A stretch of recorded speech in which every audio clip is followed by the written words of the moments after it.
देश के लिए सीज फायर कह सकते हैं, तो मुझे तो बहुत दुख लगता है कि मेरे देश के प्रधानमंत्री जिस देश में मैं रहता हूं, मेरे देश के प्रधानमंत्री उस प्रेस कॉन्फ्रेंस का या उस बातचीत का ब्यौरा देने के लिए किसका सहारा ले रहे हैं। और अगर उनका सहारा ले रहे हैं तो उनके अंधभक्त उसी विक्रम मिस्त्री के लिए उस समय अब शब्द क्यों बोल रहे थे जब उन्होंने सीज फायर किया था। एक बात चंद्रमोहन जी सर, ये अंधभक्त कौन, फिर कोई कहेगा कि दूसरे शब्द लेकर आएगा, तो सर इस तरीके के शब्दों से एक तो डिबेट में बची है, पहली बात।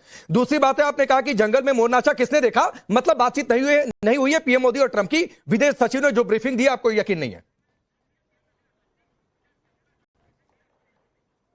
अरे विदेश सचिव की बात पे तो मैं कह रहा हूं कि इसी विदेश सचिव के अंदर विक्रम मिस्त्री जी ने जब सीज फायर की बात कही थी तो उन्हीं के लिए किस तरह का टोल किया गया था, यही टोल मीडिया था, इसी टोल मीडिया। अरे सर छोड़ दीजिए ना, उस समय विक्रम मिश्री को जिन लोगों ने ट्रोल किया, सुनिए, एक तो मीडिया में नहीं कहा गया, सोशल मीडिया पर जिन लोगों ने ट्रोल किया चंद्रमोहन जी, वो गलत था। विक्रम मिश्री इस देश के एक टॉप लेवल के ब्यूरोक्रेट हैं, उनका देश में एक योगदान है। नहीं, चुभने चुभाने वाली बात है, अभी मैं आपके सामने आता हूं।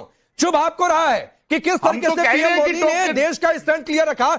आप मानने को सर तैयार नहीं है प्रदेश अपने सरकार की बात को। टॉप के ब्यूरोकास्ट हैं, ब्यूरोकास्ट नहीं ब्यूरोक्रेट हैं। हम तो कह रहे हैं कि टॉप के विदेश सचिव है, लेकिन उस विदेश, हम कह रहे हैं विदेश सचिव, बिल्कुल कह रहे हैं हम। आप इसको मत ढूंढो, मतलब की बात को ढूंढो। मतलब की बातें ढूंढ रहा हूं सर, उनकी आप मतलब की बात से हमने आरजेडी का स्टैंड तो फिर भी ठीक है, नहीं खड़ा करें। मनोज झा की बात मुझे फिर भी बहुत अच्छी लगी कि ठीक है हम अपने प्रधानमंत्री के साथ जाएंगे, लेकिन संसद बुलाइए और ये बात कम्युनिकेट हो। मुझे फिर भी विपक्ष के तौर पर उनका स्टैंड सबसे बेहतर लगा जितने मैंने आज के बयान सुने।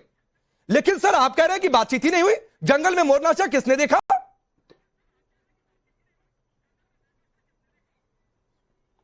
14 बार कौन से देश के राष्ट्रपति ने सीज फायर की बात करी है?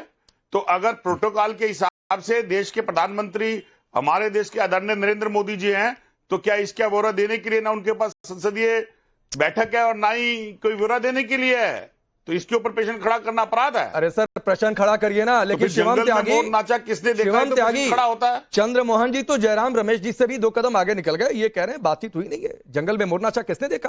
कौन देखने गया कि फोन पर बातचीत हुई है कि अपने मन से आप कहानी लेकर आ गए? देखिए मैं एक चीज कहना चाहता हूं कि कांग्रेस के जो मिस कम्युनिकेशन हेड है, क्योंकि कम्युनिकेशन तो इनका है नहीं, तो कांग्रेस के जो मिस कम्युनिकेशन हेड है जयराम रमेश झूठ बोल रहे हैं। इन लोगों ने अपने आप को साबित कर दिया है कि ये कांग्रेस के नए जामतारा हैं जिनका काम ही झूठ बोलना है। सबसे पहले उन्होंने एक वीडियो बनाया, वहां पर झूठा जो है जनवरी 2025 का एक व्हाइट हाउस का स्टेटमेंट दिखाया, गलत झूठ बोला।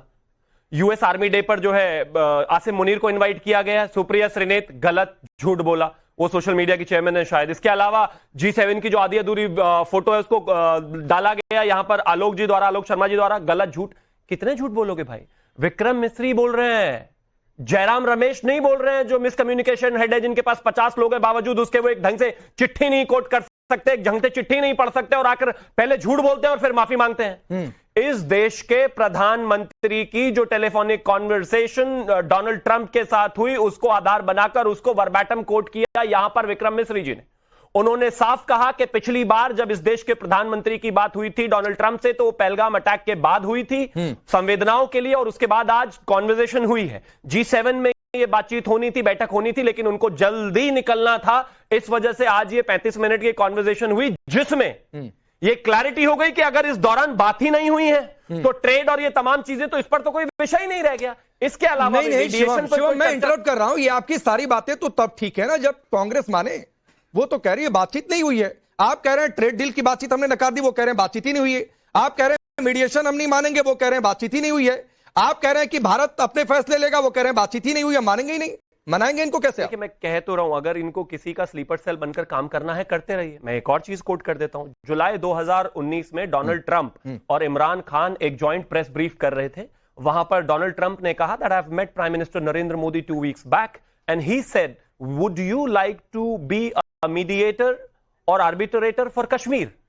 उस पर अगस्त 2019 में मेरे देश के प्रधानमंत्री ने आकर कहा, मैं वर्बैटम कोट कर दे रहा हूं, भारत पाकिस्तान का जो इशू है वो बायलैटरल इशू है और हम इस पर किसी और देश को कष्ट नहीं देना चाहते। इसके अलावा भारत पाकिस्तान जो कि 1947 से पहले एक ही था, अपनी समस्याओं को डिस्कस करने में और निवारण करने में सक्षम है। हम लगातार बार जवाब देते आ रहे हैं। अब ये पता नहीं जबरदस्ती 11 बार बोल दिया, 12 बार बोल दिया, अरे इतनी बार तो गिनती उसको नहीं पता होगी जो बोलने वाले हैं। नहीं ठीक है, वो गिनती करे ना, लेकिन प्रधानमंत्री के टेलीफोनिक कॉन्वर्सेशन या फिर दो राष्ट्राध्यक्ष बोल रहे हैं, उसका मतलब अब क्या मतलब कॉल डिटेल्स यहां पर वापस आएंगी? जिन आदमियों को ये नहीं पता कि उनका नेता कहां है, लीडर ऑफ ऑपोजिशन कहां गए, सर्जिकल स्ट्राइक का सबूत मांगे, जो सर्जिकल एयर स्ट्राइक का सबूत मांगे, वो मांग रहे हैं कि बातचीत का सबूत दीजिए। वो कह रहे हैं कि बातचीत का सबूत दीजिए। कम्युनिकेशन हेड से जरा पूछिए जरा इनका नेता कहां है। इनको अपने नेता के बारे में पता नहीं होता, अपने प्रवक्ताओं को जाकर बता देते हैं वो देश में ही है, 3 दिन बाद पता चलता है वो विदेश में। चंद्रमोहन जी आपको एक मिनट और देता हूं, पता नहीं हमसे टेलीफोनिक चंद्रमोहन जी आपको 1 मिनट और देता हूं सर।